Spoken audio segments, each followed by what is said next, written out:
Il me semble que lorsque quelqu'un s'engage dans ce chemin, dans ce mode de vie pendant un certain temps, il est porté et porteur de valeurs. Et les valeurs sont d'ordre différent. Il y a des valeurs laïques, comme il y a des valeurs religieuses, des valeurs spirituelles, qui motivent et qui fondent l'action qu'ils veulent mener. Il me semble, évidemment, en tant que pasteur protestant, il me semble que la valeur religieuse qui nous porte et qui nous anime, c'est la Bible, c'est l'enseignement de Jésus à traduire dans la vie pratique de tous les jours.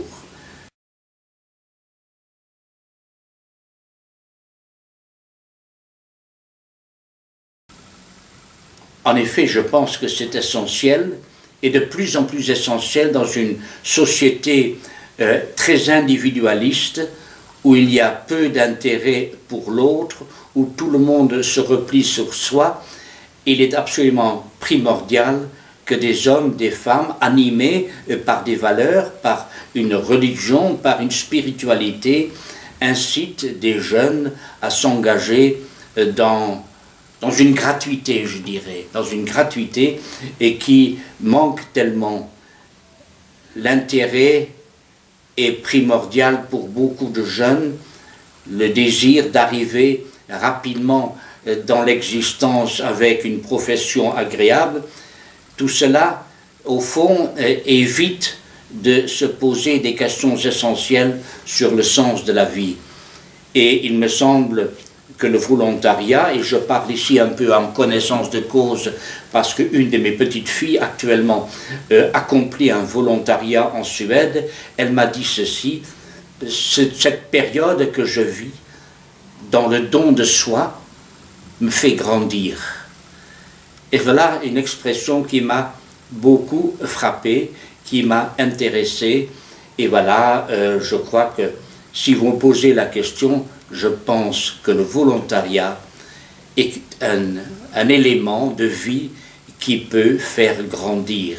Et on a tant besoin de gens davantage adultes, altruistes, donnés.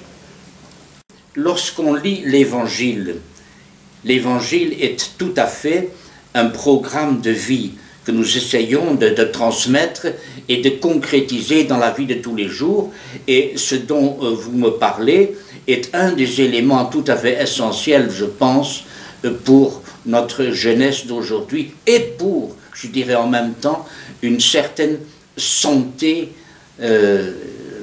mentale. Il y a des valeurs qu'il faut transmettre, et en tant que chrétiens, nous savons quelles sont les valeurs que nous avons à donner à d'autres. Donc les institutions religieuses doivent veiller, susciter, je pense, les jeunes à accomplir ce geste.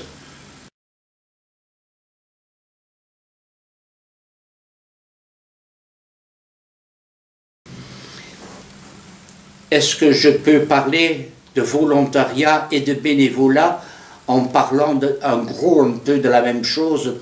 Le volontariat n'est pas uniquement un engagement pour aller ailleurs, pour aller à l'étranger, même si c'est toujours une tentation parce que c'est intéressant, parce qu'on peut s'y accomplir et s'enrichir, mais le bénévolat et le volontariat sont également des exigences vécues dans le quotidien et d'une façon très concrète. Et je songe par exemple à des jeunes qui donnent leur temps libre pour encadrer des enfants ou bien pour visiter des personnes âgées dans des maisons de retraite. Je songe à tout ce que nous appelons le diaconat, c'est-à-dire le service aux autres, c'est-à-dire l'aide à apporter à des personnes qui sont en difficulté, quelles que soient leurs difficultés morales, matérielles, mentales. Et alors, nous formons des bénévoles à l'accompagnement des autres qui ont besoin d'être soutenus. Et nous essayons, avec les moyens qui sont les nôtres, d'aider aussi matériellement là où c'est nécessaire, là où les services sociaux ne désirent plus ou ne peuvent plus agir.